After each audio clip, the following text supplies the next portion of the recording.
Baik, bismillahirrahmanirrahim. Assalamualaikum warahmatullahi wabarakatuh. Alhamdulillah, salatu wassalamu ala Rasulillah sallallahu alaihi wasallam.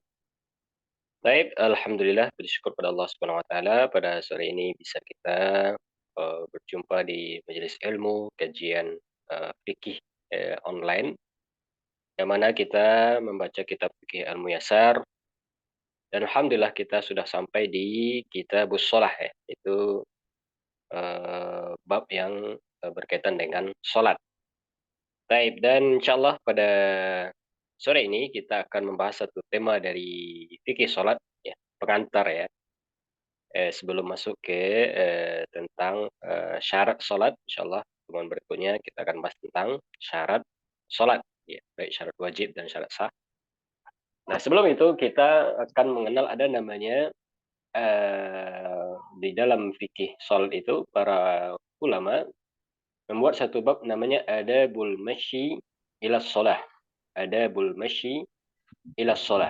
Artinya adalah adab-adab yang patut diketahui seorang muslim ya atau seorang muslimah ketika menuju sholat.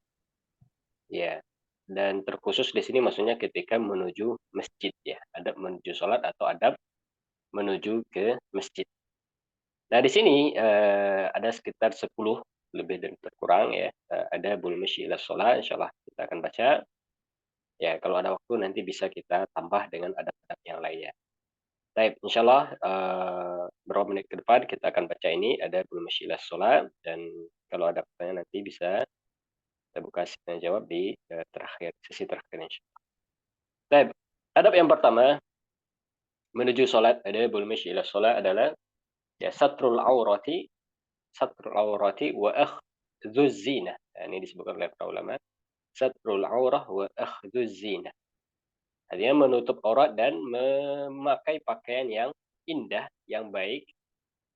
Ya, zinah itu artinya pakaian yang bagus ya, pakaian yang bersih ya. Dan makna zinah di sini yang lebih utama lagi adalah menutup aurat. Dan juga disunahkan memakai wangi-wangian. Ya, ini untuk laki-laki. Karena firman Allah Subhanahu wa taala dalam surat Al-A'raf, "Ya bani Adam, khudhu zinatakum 'inda kulli masjid." Ya, wahai anak Adam, pakailah pakaianmu yang indah, yang bagus ya, setiap memasuki masjid. Maka ini adab yang pertama. Ya, dan zinah di sini, ya khudu zinatakum adalah memakai pakaian yang menutup aurat. Ini makna zinah yang pertama. Dan makna zinah yang kedua adalah memakai pakaian yang merupakan pakaian yang selayaknya adalah pakaian yang eee, bagus ya, yang rapi.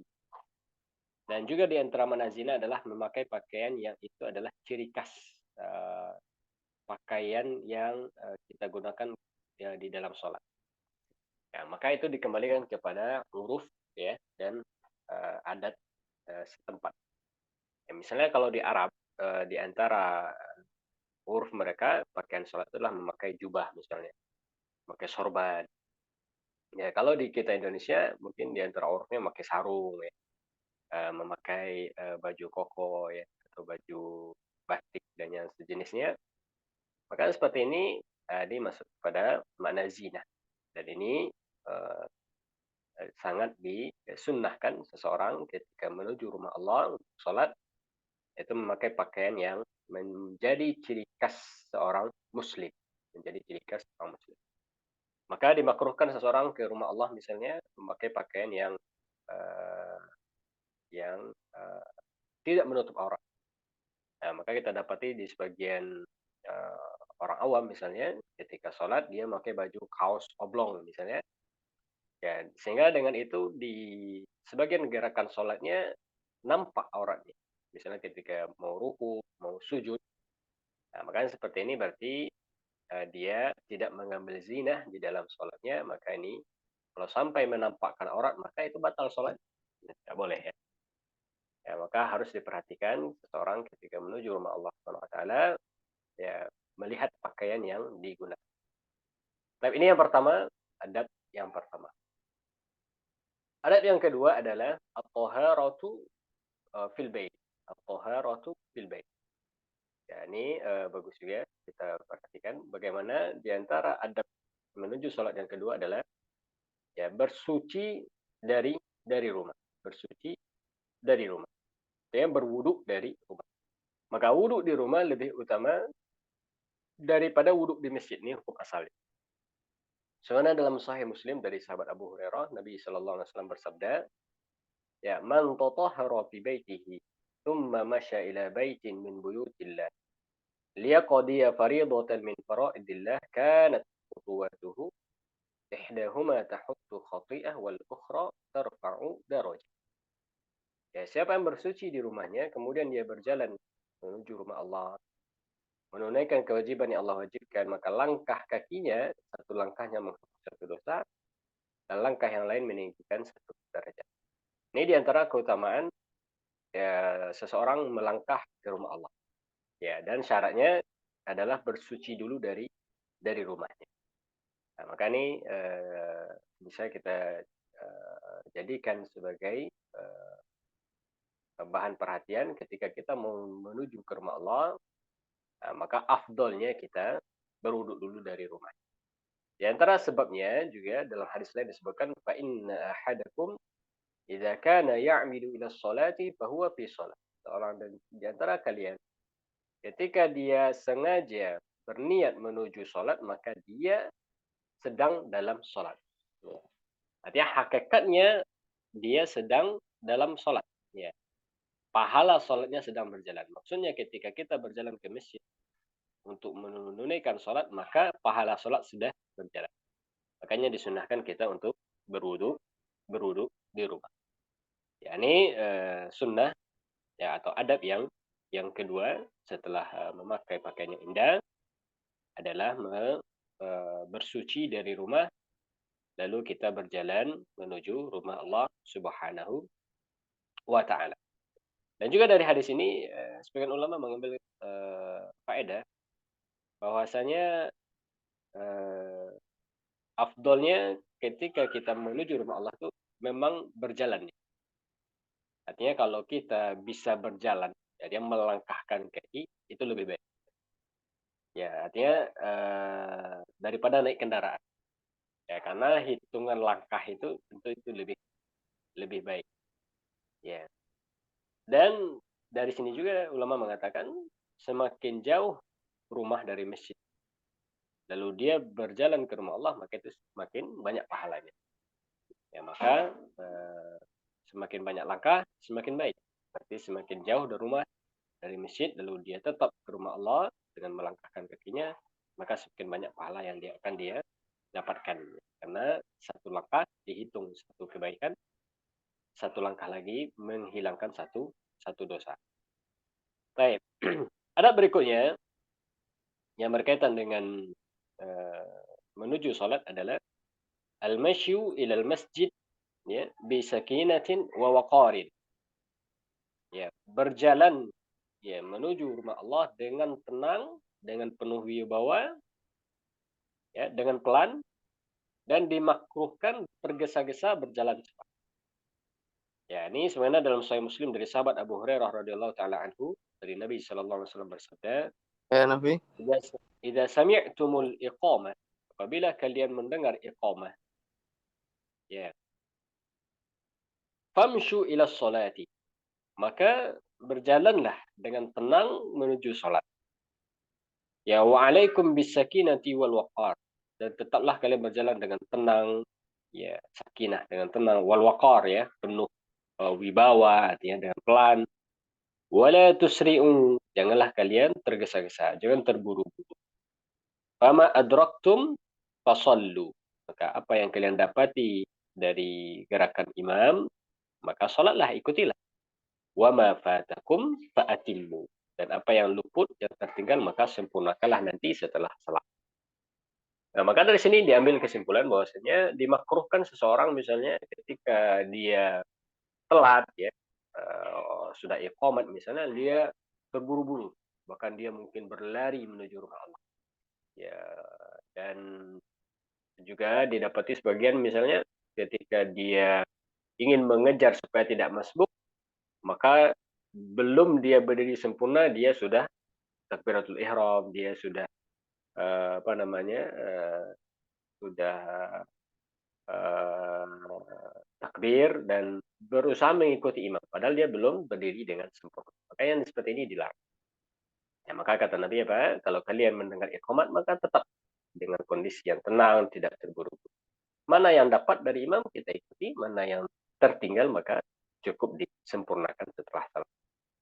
Juga dari hadis Abu Hurairah, Nabi sallallahu alaihi wasallam bersabda, "Idza tuwiba lis-salati, yani uqimat, fala ta'tuha wa antum tas'aun, wa'tuha wa 'alaikum as-sakinah, fama adraktum fasallu wa ma fatakum fa'timmu, fa inna ahadakum idza kana ya'midu ila as-salati fa huwa fi shalah." Kalau salat sudah ditunaikan, iqamah, maka jangan mendatanginya dalam kondisi tergesa-gesa. Datangilah sementara Anda dalam kondisi tenang, maka mana yang kita dapatkan, salatlah, dan apa yang terlewatkan, maka sempurnakanlah. Karena salah satu di antara kalian, ketika sengaja menuju rumah Allah untuk salat, maka dia dalam salat. Ya, ini adab berikutnya, yang ketiga adalah berjalan dengan tenang, dengan pelan, ya, dimakruhkan berjalan cepat. Baik, adab yang keempat, ketika menuju rumah Allah Subhanahu wa taala adalah al-man'u anit tashbik. Ya. Adamu tashbikil asabi'. Ya, dilarang tashbik. Apa itu tashbik? Tashbik itu adalah main-main apa? Me menyilang-nyilangkan jari, menyela-nyela jari, termasuk membunyi-bunyikan jari. Ya, ini dilarang dan hukumnya makruh. Ketika seseorang menuju sholat, maka dilarang untuk melakukan tashbik. Berdasarkan hadis di atas yang tadi, bahwasanya seseorang ketika sholat, maka dia sebenarnya sedang sholat. Hakikatnya dia sudah mendapat pahala sholat. Maka sebagaimana di dalam sholat, ya kita tidak boleh memain-mainkan jari, melakukan tasybih, menyela-nyela jari, termasuk membunyikan jari, menyilangkan jari yang satu dengan jari yang lain, ini dilarang dalam sholat. Maka begitu juga ketika mau menuju sholat, ini juga dilarang. Ya, ya, karena seseorang seseorang sudah seperti dalam sholat, karena dalam sholat dilarang tasybih, begitu juga dalam perjalanan menuju sholat. Hal ini berdasarkan hadis dari Ka'ab Ujrah, bahwasanya Nabi sallallahu alaihi wasallam bersabda, "Idza tawadda'a ahadukum fa ahsana wudu'ahu, thumma kharaja 'amidan ila al-masjid, fala yushabbikanna baina asabi'ihi fa innahu fi shalatin." Apabila seorang di antara kalian berwudu, lalu dia sempurnakan wudunya, kemudian dia keluar menuju masjid, maka janganlah menjalinkan jari jemarinya. Fala yushabbikanna baina asabi'ihi. Jangan dia main-mainkan, menjalin-jalinkan antara jari jemarinya. Fa innahu fi sholatin, karena sejatinya dia sedang sholat. Karena sebagian mengatakan, ya kenapa dilarang melakukan tasybih? Karena ini seperti sholatnya orang Yahudi. Ya, orang Yahudi di antara bentuk sholatnya adalah dengan memainkan jari-jarinya. Dan juga di antara sebab dilarang karena seperti orang bermain-main lagi sholat. Ya, sebagaimana di dalam sholat, kalau ada orang misalnya sedang sholat memainkan jari-jarinya, ya membunyi-bunyikan jari-jarinya, tentu kita melihatnya, wah ini orang sholatnya tidak khusyuk, ya, atau orang sholat seperti ini adalah sedang main-main dalam sholatnya, maka itu tidak boleh.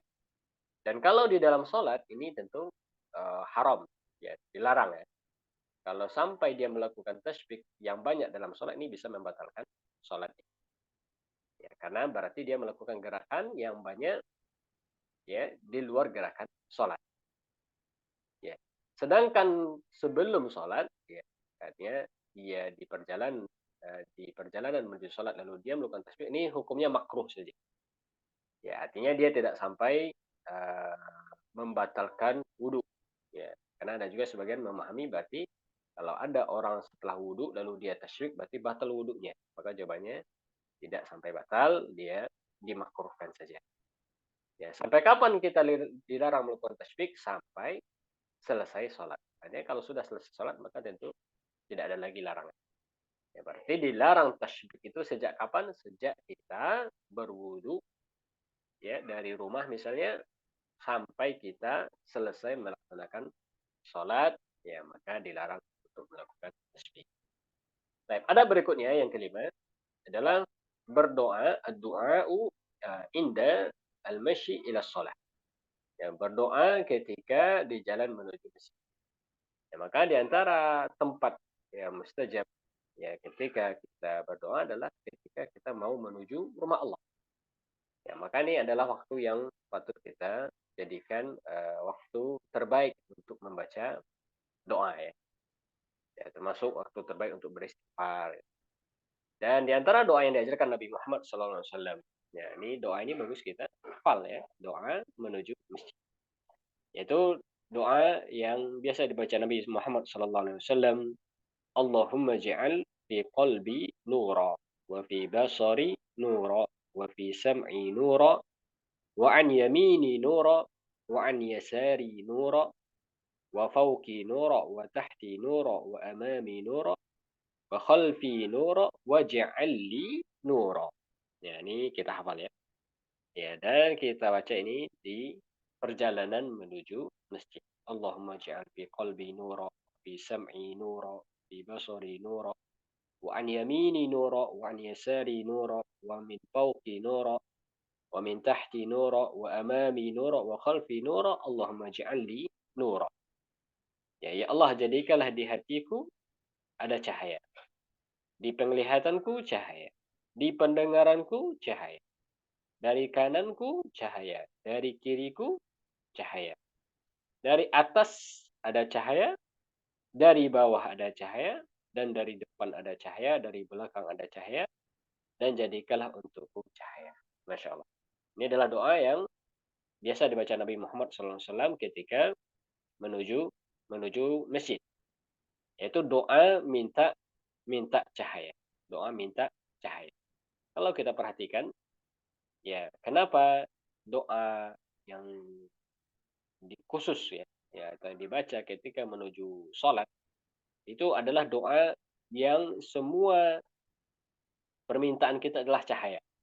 Di hati, di pendengaran, bahkan di arah yang 6 itu ya, dari belakang, dari depan, atas, bawah, kiri, kanan, ya semuanya minta cahaya. Di antara sebabnya, ya karena memang sholat itu adalah di antara sumber cahaya yang paling besar. Karena dalam hadis Nabi Muhammad SAW mengatakan, as-salatu nurun, was-sadaqatu burhan. As-salatu nurun, sholat itu adalah sumber cahaya. Ya, maka seseorang ketika menuju sholat, di antara doa terbaik adalah dia meminta cahaya dengan sholatnya. Ya, dan kita tahu bahwasanya di akhirat nanti ada fase, ada tempat-tempat yang semuanya gelap. Tidak ada cahaya. Ya, maka Allah datangkan cahaya dari amal soleh yang kita lakukan. Di antara tempat tersebut adalah ketika menyeberangi sirat.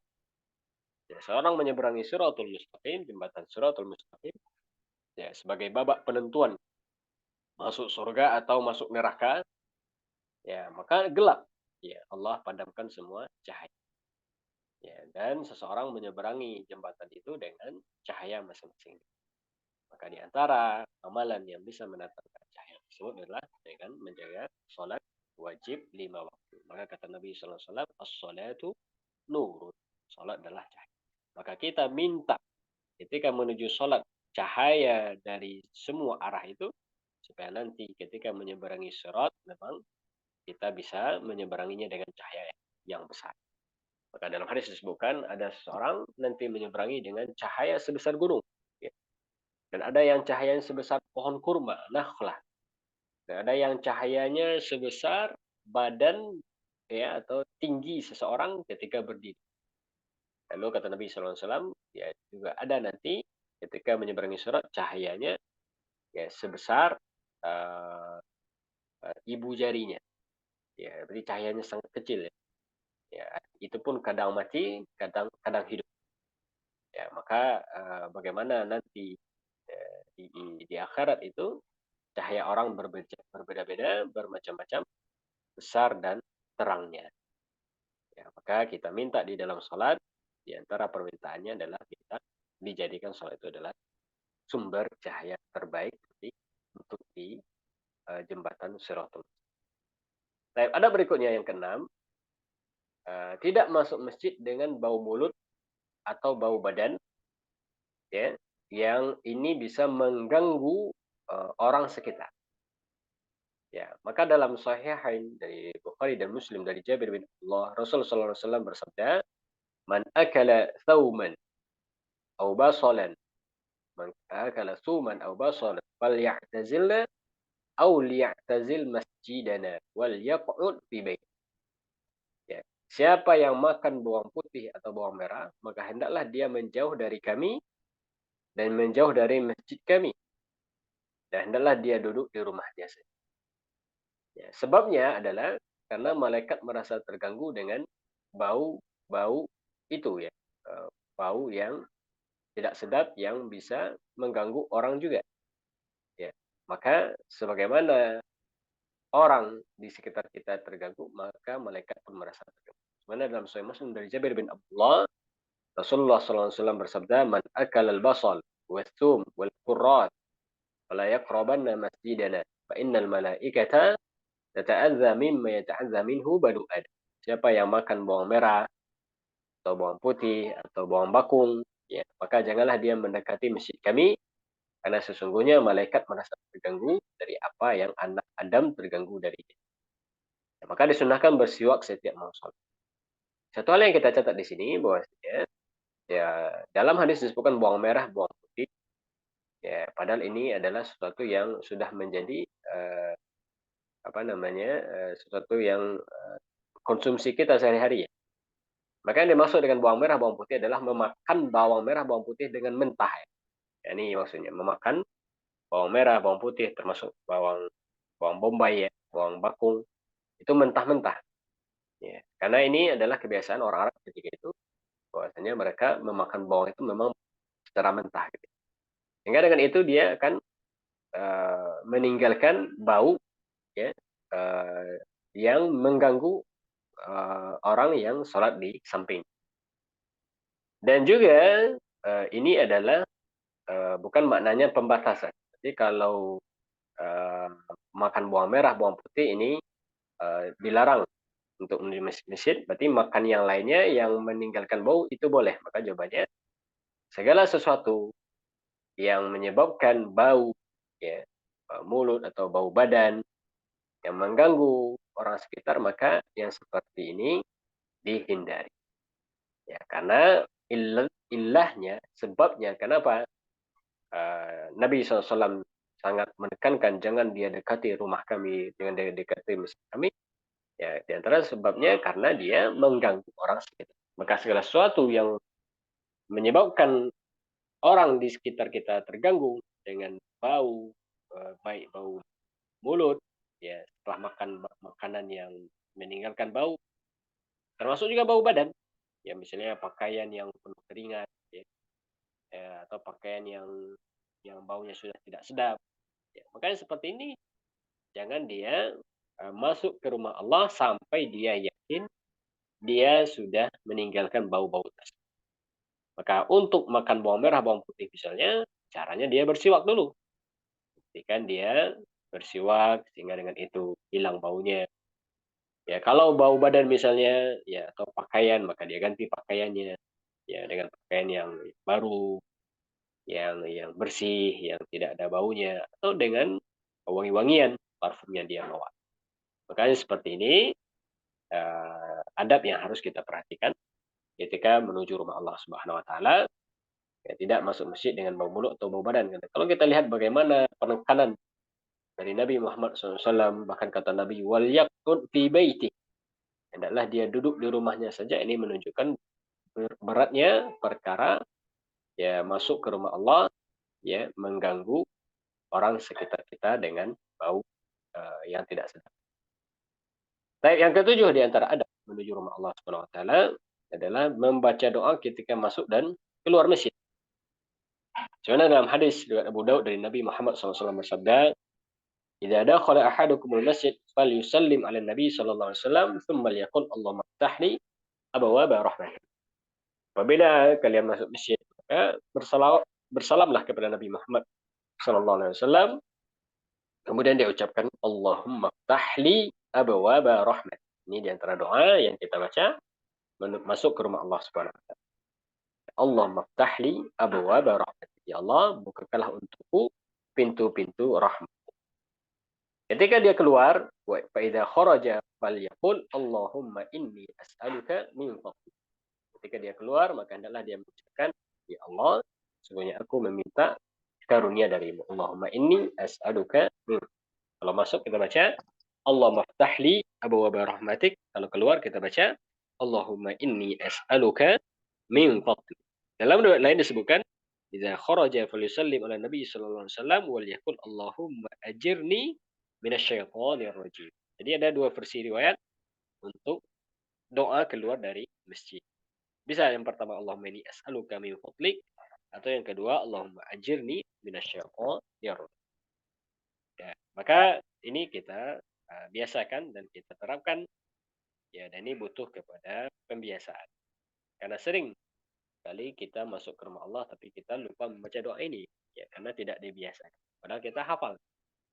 Maka sekarang kita biasakan. Ketika masuk kita baca Allah tahli abwaaba rahmat. Kita keluar kita baca Allahumma inni as'aluka min fadlik Allahumma ajirni minasyaitonir rajim. Baik. Di antara adab berikutnya mendahulukan kaki kanan ketika masuk masjid dan mendahulukan kaki kiri ketika keluar dari masjid. Ya, karena itu merupakan kebiasaan Rasulullah SAW dan sesuatu yang dicintai Nabi SAW. Yaitu Nabi suka mendahulukan yang kanan untuk perkara kebaikan. Ya, sebenarnya dalam hadis diriwayatkan oleh Bunda Aisyah, kana Nabi SAW yu'jibuhu tayammunu fi tana'ulihi wa tarajjulihi wa tuhurihi wa fi sya'nihi kulli. Nabi SAW ya itu suka dengan yang kanan. Ya, yu'jibuhu tayammun. Ya, dalam memakai sandalnya, menyisir rambutnya, ketika bersucinya, dan dalam perkara yang baik semuanya. Maka Nabi SAW suka mendahulukannya. Maka ketika masuk masjid, sunnahnya mendahulukan yang kanan, ketika keluar mendahulukan kebalikan dari masuk kamar mandi, maka ya masuknya di kaki kiri, keluarnya kaki kanan. Baik, yang ke-9 di antara adab menuju rumah Allah Subhanahu wa taala adalah salat tahiyatul masjid setiap kali memasuki masjid. Itu melakukan salat 2 rakaat. Yang mana salat ini adalah salat yang menjadi sebab seseorang tidak duduk ya langsung ketika masuk masjid.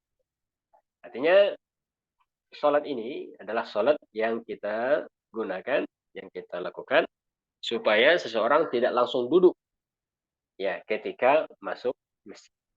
Dianjurkan bagi seorang muslim setiap kali masuk masjid untuk mendirikan salat 2 rakaat terlebih dahulu. Inilah yang disebut dengan salat tahiyatul masjid. Salat ini tidaklah diwajibkan namun sunnah muakkadah. Berdasarkan hadis yang diriwayatkan oleh Abu Qatadah, Rasulullah SAW bersabda, "Idza dakhala ahadukum al-masjid falyarka' rak'ataini qabla an." Apabila seorang dari antara kalian masuk masjid, hendaklah dia salat 2 rakaat sebelum dia duduk. Maka ada beberapa poin yang patut kita perhatikan ya untuk salat tahiyatul masjid. Ya, salat tahiyatul masjid itu adalah salat yang sebagai penghormatan. Jadi tahiyatul masjid adalah penghormatan masjid. Maka seseorang ketika masuk rumah Allah, lalu dia dapati salat sudah berdiri, maka itu sudah dianggap tahiyatul masjid. Seseorang masuk ke rumah Allah misalnya, masjid, lalu dia masuk di waktu yang sudah ada sunnah khusus, ya sunnah rawatib misalnya. Nah, maka dia cukup sholat sunnah rawatib dan itu juga sudah menjadi sholat tahiyatul. Ya, maka ada sebagian orang kita perhatikan misalnya ketika dia masuk ke rumah Allah misalnya di waktu subuh, ya lalu dia sholat tahiyatul masjid. Habis itu dia sholat sunnah fajar. Ya, berarti dia sholat 2 rakaat. Tahiyatul masjid lalu 2 rakaat sunnah fajar. Makanya seperti ini tidak dianjurkan. Ya. Kenapa? Karena ketika dia datang, dia masuk ke rumah Allah, dia bertepatan dengan sholat sunnah yang ada sebabnya. Itu sholat sunnah rawatib, sunnah fajar misalnya, maka dia cukup langsung melaksanakan sholat sunnah fajar, ya maka tidak perlu lagi ada namanya tahiyatul masjid. Kalau seorang masuk ke rumah Allah misalnya di waktu zuhur, azan zuhur dia datang ke rumah Allah, maka dia langsung sholat rawatib qabliyah zuhur, ya, 2 rakaat atau 4 rakaat. Itu juga sudah menjadi sholat tahiyatul. Ya, makanya seperti ini perlu perlu diperhatikan. Artinya sholat tahiyatul masjid itu adalah sholat yang dilakukan seseorang supaya ketika dia masuk ke rumah Allah, dia tidak langsung duduk. Ya, maka ketika dia masuk ke rumah Allah dan sudah ada sholat tertentu, sebab tertentu, maka dia mendahulukan itu. Ya, dan itu juga sudah menjadi tahiyatul masjid baginya. Bahkan penekanan tahiyatul masjid ini juga berlaku ketika sedang khutbah sekalipun, maka tetap seseorang dianjurkan untuk melakukan tahiyatul masjid meskipun khatib sedang naik mimbar, sudah naik mimbar, dan dia lakukan dengan salat yang ringan. Berdasarkan hadis dari Bukhari dan Muslim dari Jabir bin Abdullah, ya, jaa rajulun wan nabiyyu sallallahu alaihi wasallam yakhtubun nasu yaumal qiyamah, yakhtubun nasa yaumal qiyamah, yaumal jumu'ah. Ya, jaa rajulun wan nabiyyu sallallahu alaihi wasallam yakhtubun nasa yaumal jumu'ah. Datang seorang laki-laki dan Nabi sallallahu alaihi wasallam sedang berkhutbah pada hari Jumat. Faqala, "As-sallaita ya fulan?" Maka Nabi SAW melihat orang tadi langsung duduk. Maka dipanggil, "Ya fulan, apakah engkau sudah salat?" Qala la, belum. Ya Rasulullah, maka kata Nabi, "Qum farka' raka'ataini." Ya, berdirilah, ya lalu salatlah 2 rakaat. Bagaimana sangat ditekankan seseorang untuk tidak langsung duduk ketika masuk ke rumah Allah, bahkan dalam khutbah sekalipun. Maka seseorang ya, untuk memahami hal ini. Jangan sampai misalnya ketika masuk ke rumah Allah, kita ada suatu keperluan, misalnya kita langsung duduk. Kita langsung duduk. Tidak, kita disunahkan dulu untuk sholat 2 rakaat. Ya, itulah namanya sholat tahiyatul masjid. Bahkan sebagian ulama mengatakan sholat tahiyatul masjid ini boleh dilakukan meskipun di waktu-waktu yang terlarang atau waktu-waktu yang dimakruhkan untuk sholat. Karena dia adalah sholat yang memiliki sebab. Baik. Berikutnya yang ke-10, ini terakhir, di antara adab yang patut diketahui, ya, tidak melakukan transaksi jual beli atau mengumumkan barang hilang di dalam masjid. Ini juga ada di rumah Allah Subhanahu wa taala. Ya, tidak dilarang melakukan 2 hal. Pertama, transaksi jual beli, dan yang kedua mengumumkan atau mencari, ya, barang hilang di masjid. Tidak diperbolehkan melakukan transaksi jual beli di masjid. Karena masjid dibangun dan didirikan tidak untuk hal ini. Tapi masjid didirikan sebagai tempat untuk ibadah, mengajarkan syariat Allah, dan berzikir kepada Allah. Berdasarkan hadis diriwayatkan dari Abu Hurairah, Rasulullah sallallahu alaihi wasallam bersabda, "Idza ra'aitum," ini hadisnya ya, "Idza ra'aitum man yabi'u aw yabta'u fil masjid faqulu la arbahallahu tijarah. Wa idza ra'aitum man yanshudu fihi dhallah faqulu la raddallahu 'alaik." Apabila kalian melihat orang melakukan atau menjual atau membeli di dalam masjid, maka katakanlah kepada mereka berdua, semoga Allah tidak memberikan keuntungan kepada barang dagangan. Dan apabila kalian melihat orang mengumumkan sesuatu yang hilang di dalamnya, maka katakanlah, semoga Allah tidak mengembalikannya kepadamu.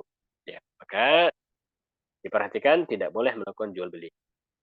Ya, apalagi di zaman kita, jual beli itu suatu hal yang sangat mudah sekali dilakukan seseorang. Meskipun dari handphonenya, dari gadgetnya, ya maka tetap itu masuk larangan. Maka tidak boleh misalnya di dalam masjid lalu kita belanja online misalnya, tidak boleh. Kalaupun mau online, ya di luar masjid, jangan di rumah Allah Subhanahu wa taala. Juga hadis yang diriwayatkan dari Abu Hurairah, Rasulullah sallallahu alaihi wasallam bersabda, "Man sami'a rajulan yanshudu dhallah fil masjid falyaqul la raddallahu 'alaika fa innal masajida lam tubna li hada." Barang siapa yang mendengar seorang mengumumkan barang hilang di dalam masjid, Ya, dia mencari barang hilang dalam masjid, ya, kan ini tidak boleh. Ya, sebagian pengurus, masjid kita perhatikan ini tidak memahami hal ini, sehingga kalau ada yang kehilangan, misalnya kehilangan handphone, kehilangan, kunci, lalu dia umumkan di masjid. Ya, mungkin dengan informasi misalnya siapa yang menemukan handphone yang hilang maka serahkan ke pengurus, maka seperti ini tidak boleh. Ya. Kata Nabi SAW, siapa yang mendengar seseorang mengumumkan barang hilang di dalam masjid, hendaklah dia katakan, semoga Allah tidak mengembalikannya kepadamu. Karena sesungguhnya masjid-masjid itu tidak dibangun untuk ini. Ya. Berarti yang dilarang adalah mencari barang. Sedangkan mengumumkan barang temuan, ini boleh. Ya. Mengumumkan barang temuan, ini boleh. Maka boleh saja misalnya pengurus mengatakan, ya sudah ditemukan satu handphone, sudah ditemukan kunci misalnya, siapa yang merasa kehilangan datang ke pengurus. Yang dilarang adalah mencari atau mengumumkan barang hilang. Sedangkan menginfokan barang temuan, maka ini dibolehkan, tapi dianjurkan dengan suara yang tidak keras. Atau bisa juga dengan disediakan tempat barang temuan di rumah Allah atau di masjid. Ya, maka ini adalah adab-adab ya, yang patut kita pahami ketika masuk ke rumah Allah atau menuju masjid, ya, untuk melakukan sholat. Tapi ada adab-adab yang lain yang insya Allah itu bisa kita uh, kerjakan juga. Di antaranya adalah, ya, at-tabkiru ila sholati was-saffil awwal. Itu bersegera menuju sholat dan bersegera menuju saf yang pertama. Ini juga adab yang patut kita laksanakan, yaitu bersegera menuju sholat dan mendapatkan saf yang pertama. Ya, karena ini adalah di antara keutamaan yang sangat besar. Dalam Sahihain Bukhari dan Muslim dari Abu Hurairah, Nabi SAW bersabda, "Lau ya'lamun nasu ma fin nida'i was-saffil awwal, thumma lam yajidu illa an yastahimu alaihi lastahamu. Walau ya'lamuna ma fit tahjir lastabaqu ilaih." Ya. Seandainya orang-orang mengetahui tentang keutamaan pada azan dan saf pertama, lalu mereka tidak mendapati cara untuk mendapatkan saf pertama kecuali dengan diundi, maka pastikan mereka mau mengundinya. Ya. Ini menunjukkan bagaimana keutamaan saf. Juga dari Nabi SAW bersabda, Inna Allah malaikatahu yusalluna ala saffil muqaddam. Sungguhnya Allah dan malaikat bersalawat kepada saf yang di depan. Ya. Wal muadzin yughfar lahu bimaddi sawti. Ya, dan seorang muadzin diampuni baginya sepanjang suara. Ini juga ada. Artinya banyak kita perhatikan seseorang ketika di rumah Allah Subhanahu wa taala itu segan, ya, atau tidak mau berdiri di saf pertama. Ya, kadang ada orang yang sengaja dia di saf ketiga, saf yang kedua, padahal dia datang duluan. Ya, maka ini di antara adab sunnahnya kita tetap, ya, bersegera ke masjid dan berusaha mendapat saf yang pertama. Karena saf pertama ini adalah saf yang pertama. Tapi alhamdulillah inilah di antara adab yang bisa kita lakukan, ya, menuju masjid, menuju rumah Allah Subhanahu wa taala, menuju salat, ya, dan bisa kita amalkan insyaallah semampu kita, dan insyaallah ini adalah pengantar dari fikih salat. Setelah ini insyaallah kita masuk ke pembahasan tentang syarat-syarat rukun, ya, dan tata cara salat yang diajarkan Nabi Muhammad SAW. Barakallahu fikum, jazakallahu khairan. Silakan kalau ada kalau ada pertanyaan silakan ditanyakan baik dengan chat atau suara. Jazakallahu khairan wa barakallahu fikum pada Ustadz Andrianto Syamsuddin atas faedah ilmu syar'i yang telah diberikan. Alhamdulillah banyak sekali ilmu yang sebagai pengingat dan juga ilmu baru yang alhamdulillah bisa kami dapatkan. Baik para jamaah kajian Ruko sore hari ini, sekarang kita masuki sesi tanya jawab. Sudah ada pertanyaan yang masuk melalui chat dan juga sudah ada yang ingin bertanya langsung, Ustadz. namun ada satu pertanyaan dulu Ustadz yang izin Ana bacakan ya Ustadz. Silakan. Terkait bersegera menuju shot ke depan, ada ada beberapa pendapat yang mengatakan bahwa soft sebelah kanan lebih utama, soft sebelah kanan imam ya, lebih utama dibanding soft sebelah kiri, dan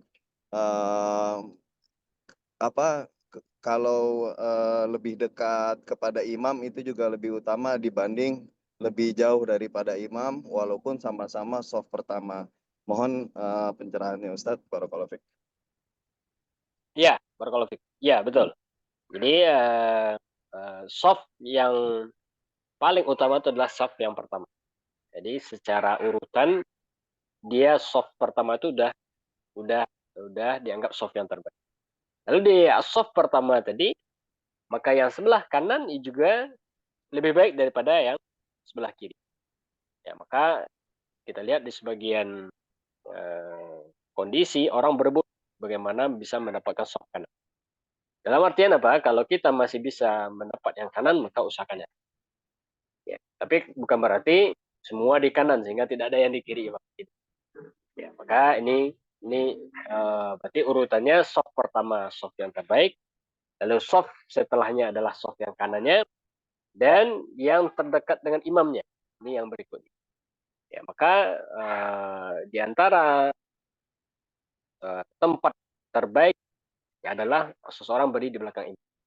Dan tentu untuk berdiri di belakang imam ini lebih didahulukan bagi para hufaz, para qurra, para faqih yang dia bisa mengkoreksi imam nanti kalau imam ada yang tersalah. Ya, maka ini 3 urutan ini, ya ini adalah yang terbaik. Yang pertama soft pertama secara umum, lalu kedua sebelah kanan imam, dan yang ketiga yang terdekat dengan imam. Ya. Barakallahu fikum.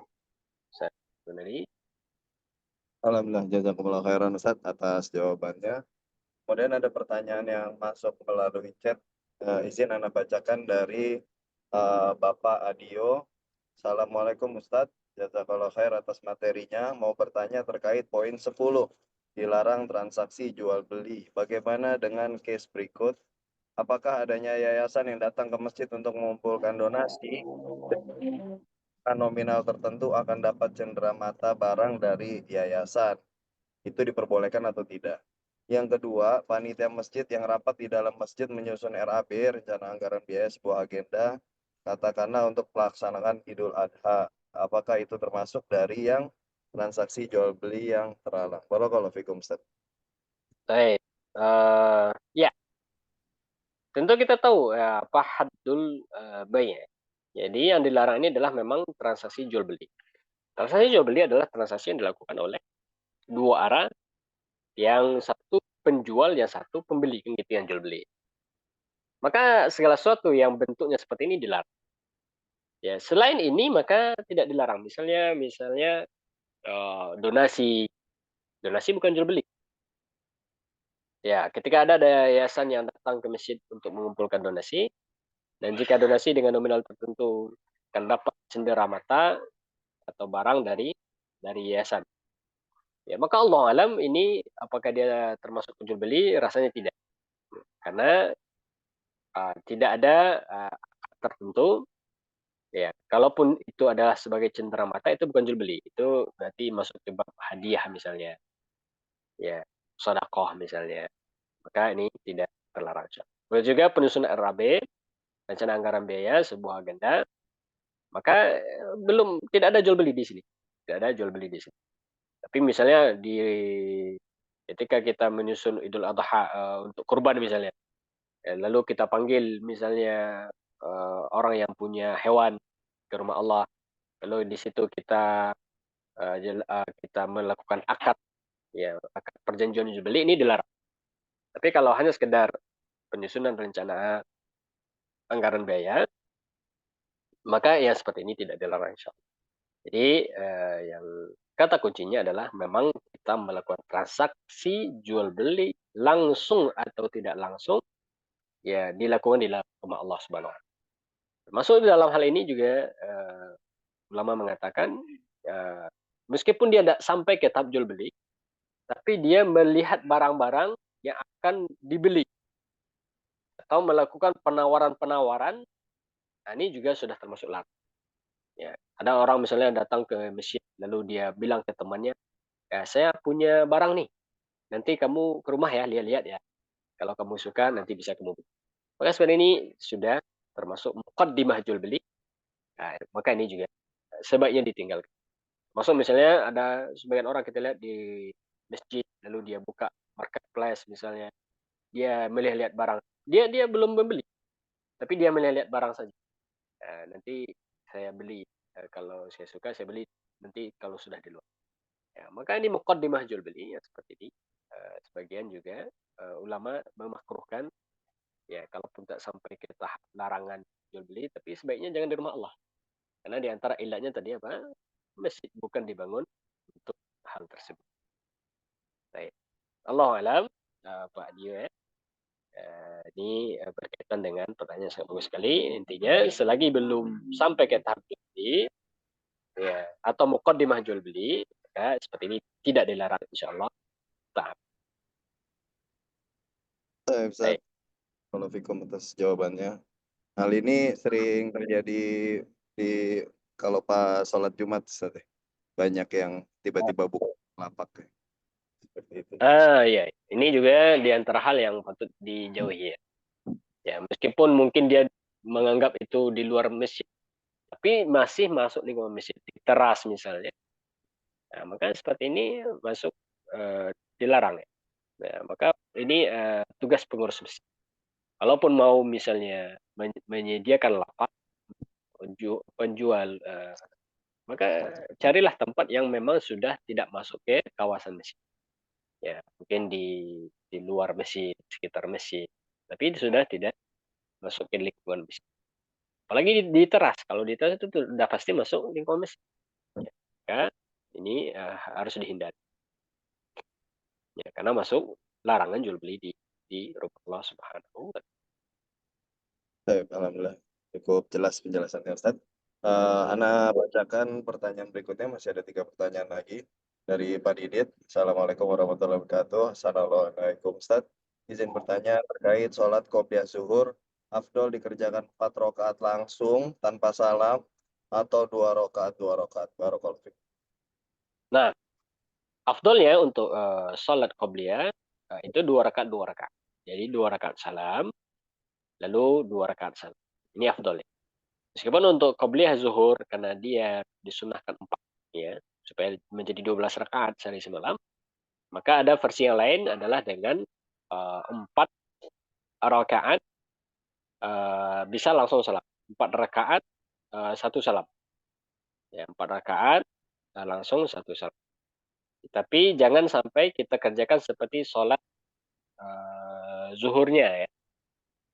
Maka di antara caranya berarti di rakaat kedua kita tidak perlu tahiyat awal, tasyahud awal ya langsung kita berdiri ya supaya langsung jadi 4 rakaat. Tapi Allah alam yang lebih utama adalah 2 rakaat salam 2 rakaat. Ya, karena sholat sunnah itu afdalnya adalah 2 rakaat 2. Masna masna. Ini berlaku untuk sholat sunnah secara umum, baik itu qobliyah, rawatib, sholat tarawih, ya, maka dilakukan 2 rakaat 2 rakaat. Termasuk sholat witir, ya 2 rakaat 2 rakaat. Ya, maka afdalnya witir itu diantaranya adalah 2 rakaat salam, lalu 1 rakaat salam. Maka ini sholat sunnah secara umum 2 rakaat 2 rakaat. Tapi ada versi yang lain, ini juga diboleh. Baik. Baik, Ustaz. Barakallahu fiikum atas jawabannya. Semoga bisa dipahami oleh Pak Didit yang bertanya. Kemudian selanjutnya dari Pak Ferdiansyah. Assalamualaikum warahmatullahi wabarakatuh. Assalamualaikum Ustadz. Bagaimana tata cara mengganti imam yang batal karena hadas atau selainnya ketika dia dalam keadaan bersujud, Ustadz? Barakallahu fiik.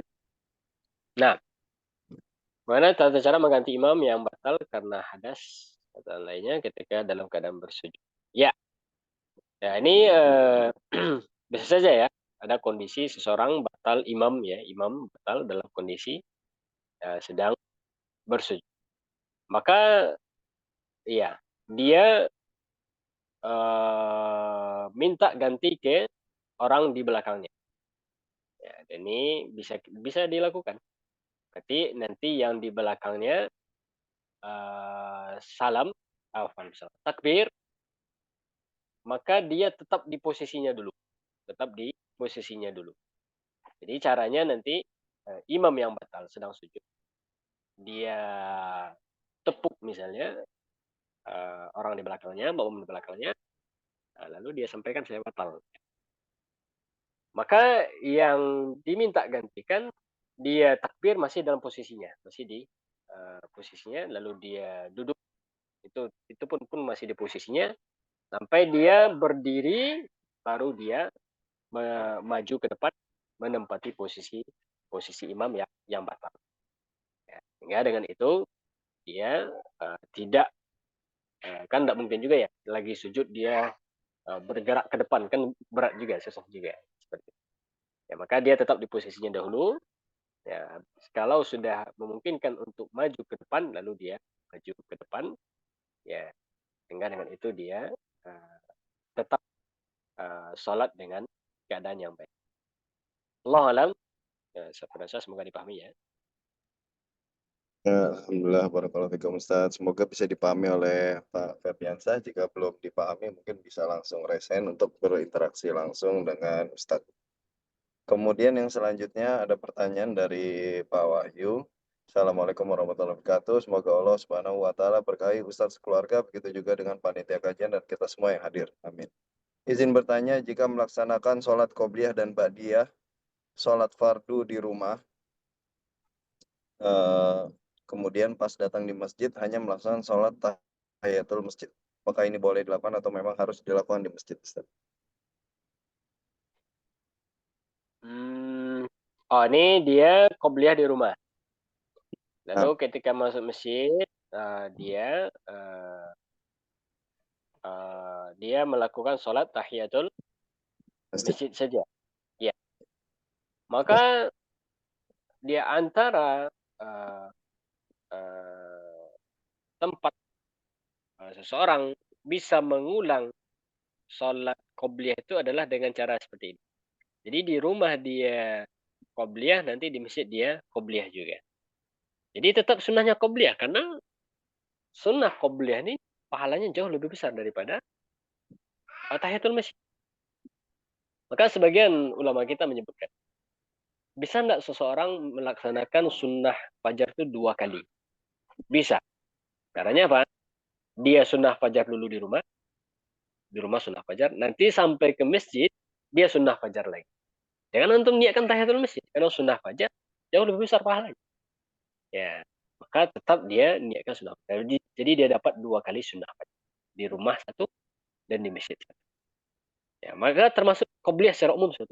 Kalau kita misalnya di rumah sudah qobliyah zuhur, lalu kita sampai ke masjid, ternyata kita lihat masih ada waktu, ya, karena sekarang sudah ada jam digitalnya ya, maka niatkan dia qobliyah zuhur. Ya, itu jauh lebih baik daripada kita niatkan tahiyat. Jadi gampangnya gini, membedakan tahiyatul masjid sama yang lainnya. Jadi tahiyatul masjid itu adalah sholat yang kita lakukan di luar waktu-waktu rawat. Di luar waktu-waktu sholat. Misalnya kita masuk masjid jam 10 misalnya. 10 pagi. Nah, maka tidak boleh kita langsung duduk. Dilarang. Ya. Maka bagaimana caranya? Itulah sholat tahiyatul masjid. Atau antum masuk ke masjid, datang masjid jam 2 misalnya. Ya, sudah sholat zuhur sebelumnya. Ya, berarti kita tidak boleh langsung duduk. Nah, maka sholat tahiyatul masjid. Tapi kalau kita masuk masjid di waktu antara azan dan iqamat, maka kita sholat, niatnya adalah sholat qobliyah. Ya, sholat qobliyah. Karena itu jauh lebih. Ya. Kata Nabi SAW, ma bainal adzanaini sholatun, antara 2 azan, ya, azan dan iqamat adalah ada sholat 2 rakaat. Maka ini yang kita niatkan. Ya, jadi tidak tidak dikhususkan tahiyatul masjid di sini. Jadi kita langsung ambil salat yang lebih utama, lebih afdal daripada tahiyatul masjid tersebut. Ya, semoga dipahami ya yang Pak Wahyu tanyakan ya. Oke. Alhamdulillah jazakallah khairan, Ustaz. Nah, Eh, terkait ini dari pertanyaan Ana pribadi, Ustaz, terkait tadi ya. sholat qobliyah dan badiah. Ana jadi teringat, apakah sholat sunnah qobliyah dan badiah ini bisa ada batasannya sesuai hadis, ataukah boleh dilaksanakan terus sementara sambil menunggu iqomah dilaksanakan, Ustaz? Gimana maksudnya? Qobliyah? Jumlah rokaatnya, apakah hanya Ah. terbatas 2 rokaat, misalnya ya Oh. subuh, atau bolehkah sambil menunggu iqomah dikumandangkan dia mengulang-ulang terus Sholat sholat lagi. sunnahnya Ah. atau sunnah qobliyah Ya, zuhurnya? eh afdolnya ya, ini afdolnya ya. Afdolnya kita qobliyah itu adalah sesuai jumlah rawat, sesuai jumlah rotibahnya. 2 rakaat sebelum zuhur, 2 rakaat sebelum subuh, 4 rakaat sebelum zuhur. Ya, 2 rakaat setelah maghrib, 2 rakaat setelah isya, kan itu yang sunnah rawatib ya. Atau 2 rakaat sebelum azan, sebelum iqomat, sebenarnya asar. Dia meskipun rawatib, tapi dia masuk ke keumuman hadis. Antara 2 azan dan iqomat ada sholat. Termasuk 2 rakaat sebelum maghrib misalnya, 2 rakaat sebelum isya misalnya. Nah, dia tidak masuk rawatib, tapi dia masuk ke umum. Maka hukum asal sholat itu 2 rakaat. Kalau ke zuhur 4 rakaat. Kalau misalnya waktu masih panjang misalnya, lalu kita ingin sholat lagi, maka boleh. Berarti dia masuk ke keumuman sholat sunnah mutlak. Jadi niatnya apa? Ya sholat sunnah mutlak. Sholat sunnah mutlak itu adalah kita mengambil pahala ibadah ya dengan cara sholat.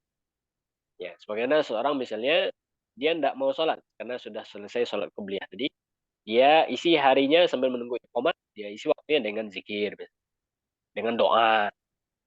Ya, itu kan ibadah. Zikir, doa, atau dia baca Quran misalnya sambil nunggu iqamah. Nah, di antara bentuk ibadah adalah sholat sunnah mutlak. Ya, jadi dia niatnya sholat sunnah mutlak. Jadi dia sholat ya sambil menunggu iqamah, wah masih ada waktu, saya sholat sunnah aja lagi gitu. Berarti niatnya sholat sunnah. Nah, ini diboleh. Jadi ini diboleh. Jadi bisa pilihan ketika dia sudah selesai qobliyah, fajar misalnya, qobliyah zuhur misalnya, maka setelah itu dia punya pilihan. Bisa dengan zikir, bisa mengisi waktunya dengan doa, bisa mengisi waktunya dengan Quran, dengan istighfar, atau dengan sholat lagi, ya sholat sunnah mutlak.